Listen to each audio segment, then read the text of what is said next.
Soal sarung tangan Ferdy Sambo, Ricky Rizal dan Kuat Ma'ruf disebut sudutkan Richard Eliezer. Kuasa hukum Richard Eliezer Budiang Lumiu, Rodi Talapesi mengatakan terdakwa Ricky Rizal dan Kuat Ma'ruf berupaya menyudutkan Richard.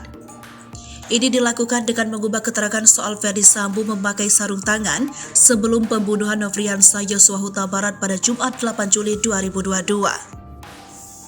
Rodi mengatakan akan fokus pada keterangan Kuat Ma'ruf dan Ricky yang berubah-ubah dalam pemeriksaan konfrontir dalam sidang hari ini.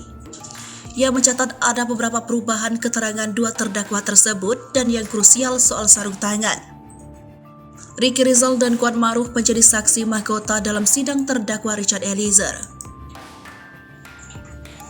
Mereka akan diperiksa perihal peristiwa di Rumah Magelang, Rumah Jalan Saguling 3, dan Rumah Dinas Ferdy Sambo di Komplek Polri Duren 3. Sarung tangan Ferdy Sambo menjadi perdebatan saat sidang kemarin.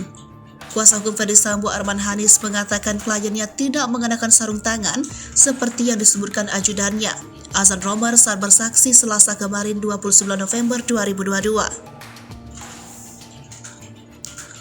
Dalam BAP, Richard Eliezer juga mengatakan Ferdy Sambo memakai sarung tangan sejak di rumah Saguling.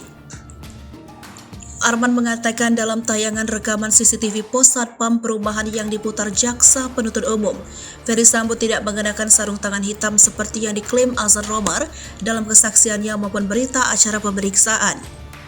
Kuasa hukum pun akan meminta majelis hakim untuk kembali menghadirkan Azan Romar sebagai saksi.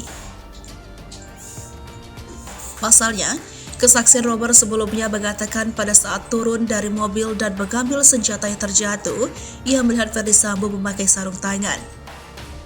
Arman mengatakan pembuktian memakai sarung tangan atau tidak adalah hal yang krusial karena menandakan Ferdy Sambo sudah merencanakan pembunuhan itu.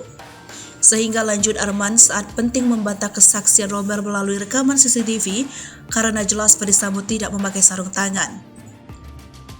Sedangkan senjata yang jatuh adalah senjata yang dibawa sehari-hari klien kami, yaitu Wilson Combat, kata Arman.